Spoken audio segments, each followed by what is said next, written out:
Dans cette vidéo, j'ai partagé avec vous quelques vérités vraiment importantes que vous devez savoir dans votre processus d'apprentissage de l'anglais. Si vous voulez parler l'anglais couramment ou bien vraiment parler l'anglais raffiné ou bien vous exprimer clairement en anglais, dans votre apprentissage, vous devez savoir quelques vérités essentielles. La première, c'est que vous ne pouvez pas être disons, parler l'anglais couramment comme ça du jour au lendemain. Non, non, non, non, je suis désolé. Nous rencontrons parfois des personnes qui vraiment sont impatientes ou bien ne savaient pas que apprendre une langue, ça pouvait prendre du temps. Après un mois, 2 mois, bon, ces personnes-là jettent l'éponge. Et c'est vraiment désolant. So you cannot start speak English fluently or be fluent in English overnight. Overnight. Not possible. It's impossible. You should be patient. Calm down, chill out, and keep working every day. L'apprentissage de l'anglais, comme toute langue, est un processus de tous les jours. Donne-toi du temps. C'est vrai que tu étudies, tu fais beaucoup de choses, mais donne-toi du temps. Cette vérité est vraiment essentielle. Avant de vous lancer même là, il faut prendre cette vérité en considération. Deuxième chose importante qu'il faut savoir, deuxième vérité. Vous dites que vous voulez vous améliorer en anglais. Qu'est-ce que vous faites au cours de la journée? Quelle activité faites-vous? Quelles sont les activités que vous faites pour pouvoir vous améliorer? C'est vrai, vous êtes inscrit à un cabinet de formation en anglais, ou bien même vous suivez des cours à l'école en anglais. Mais à part ça, là, tu fais quoi encore? On n'apprend pas une langue juste en 2 heures. Non. Ou bien en 2 heures, genre, chaque 3 jours. Bon. Vraiment, tu vas apprendre certaines choses, mais ça va te prendre du temps. Si tu veux vraiment t'améliorer rapidement, le plus rapidement possible, être capable de pouvoir communiquer efficacement en anglais, il faut te donner du temps, au minimum 6 mois. Je te dis au minimum 6 mois pour passer d'un niveau à un autre niveau. Un niveau peut-être débutant à un niveau intermédiaire. Et même dans cette situation encore, vraiment, il faut se donner à fond. La volonté seule, le désir seul ne suffit pas à vous d'améliorer en anglais. Vraiment, chers amis francophones, I'm really sorry. Very sorry for that. Je suis vraiment désolé pour ça. Moi, par exemple, ça fait déjà plus de 2 ans que je suis continuellement en train d'apprendre. C'est vrai, au lycée, j'avais appris un peu, nous avons un peu connaissance au lycée avec ce qu'on connaît là.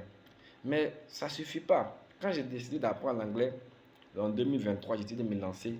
Vraiment, je me suis lancé. Et depuis là, je continue. Ça fait déjà 2 ans. Et bon, le progrès, je peux le constater.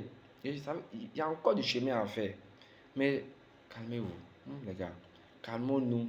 Prenons notre temps pour apprendre l'anglais. Peut-être que vous avez un concours à faire. Là, c'est un autre cas. Vous venez peut-être me voir, vous vous dites il y a un concours que je dois faire, je dois réussir ce concours. À ce concours, j'ai quelques méthodes à vous donner pour booster votre niveau en anglais. Mais si après peut-être un mois ou 2 mois, avoir boosté votre niveau en anglais, et après vous ne continuez plus le système que j'ai partagé avec vous pour pouvoir booster votre niveau, c'est une langue, même votre langue maternelle, si vous ne parlez pas pendant un mois, 2 mois, disons 3 mois, forcément, il y a certaines choses que vous allez perdre.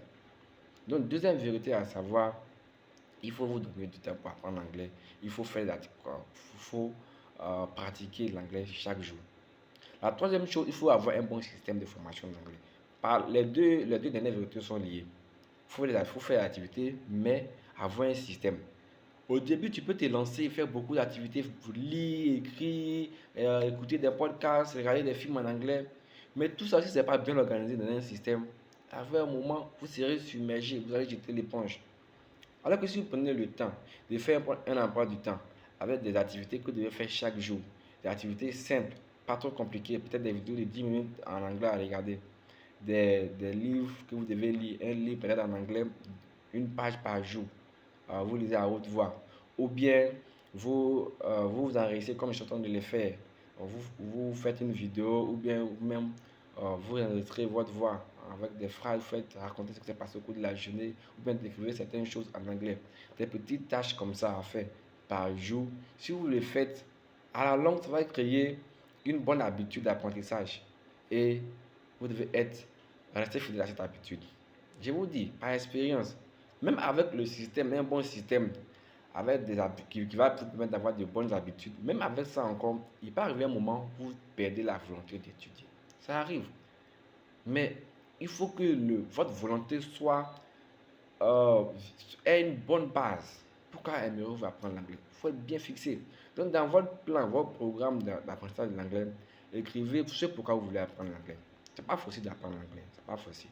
Mais si vous voulez apprendre l'anglais, là, ça veut dire que vous avez un objectif. Et cet objectif-là, il faut l'écrire, il faut l'avoir en esprit. Et quand on est découragé, parfois, il faut se dire, mais je vais faire cela. C'est pour ça que j'ai commencé à apprendre l'anglais. Ce n'est pas la peine de payer peut-être 100 000, 200 000, donner cet argent à un cabinet, alors qu'après 2 ou 3 mois, vous améliorez pas. 2 ou 3 séances par jour, 1h30, 2 heures, ça ne peut pas booster vraiment votre niveau. Ça, il faut arrêter de passer d'un cabinet à un autre. Ce n'est pas la solution. La solution, c'est quoi? À partir d'un cabinet, avoir un coach pour vous suivre. Deuxième chose, il faut vous-même avoir un travail personnel. Si vous n'avez pas le temps, vous ne faites pas du temps pour apprendre l'anglais, ce n'est pas la peine. Là, je vous assure, ce n'est pas la peine. Il faut être conscient franc. Ce n'est pas la peine.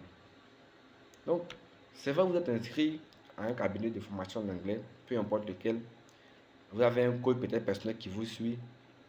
Appliquez ce qu'il vous dit. Moi, particulièrement, si vous êtes mon apprenant, quelqu'un que je suis, je vous dis, faites ce que je fais. Faites ce que je fais, ce que j'ai étudié, et je viens vous transmettre cela. Le coach, c'est vrai, il a un côté d'enseignant, mais ce n'est pas qu'un enseignant, c'est quelqu'un qui te motive, qui te montre la voie. C'est un peu comme un mentor. Donc, si ce qu'il dit de faire, vous ne faites pas, ou bien vous ne vous donnez pas du temps pour étudier, bon, là, qu'est-ce qu'il peut faire encore? Bon, il y a des personnes qu'on a remarqué qu'ils ont de l'argent, mais ils n'ont pas du temps. Ah, ah encore, c'est bizarre. Si aujourd'hui, on vous dit, si après 6 mois, vous n'arrivez pas à parler l'anglais, on vous vire de votre poste, vous perdez votre travail. Ah, c'est sûr que vous allez donner du temps pour pouvoir apprendre l'anglais. Donc, chers amis, nous tous, nous sommes concernés. Donnons du temps pour apprendre l'anglais. Ces 3 vérités, il faut que vous les gardez en tête. D'abord, donnez-vous du temps. Après, il faut qu'il y ait des activités au cours de la journée que vous accomplissez pour pouvoir booster votre niveau. Et enfin, il faut créer un bon système qui prend en compte toutes ces activités-là, être patient et puis rester fidèle à ce système. Ayez un coach d'anglais, appartenir à des communautés d'apprentissage en anglais, mais dans tout cela, chers amis, il faut rester fidèle à son système.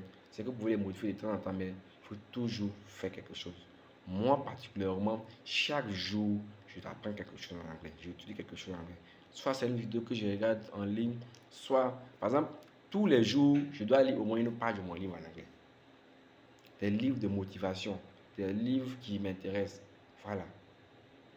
Donc, à propos, il ne faut pas prendre un livre, peut-être, tu vois, tu es un gars, tu aimes peut-être la coiffure ou bien la vente en ligne et tu t'en prends un livre sur la biochimie. Non. Donc, commencez maintenant.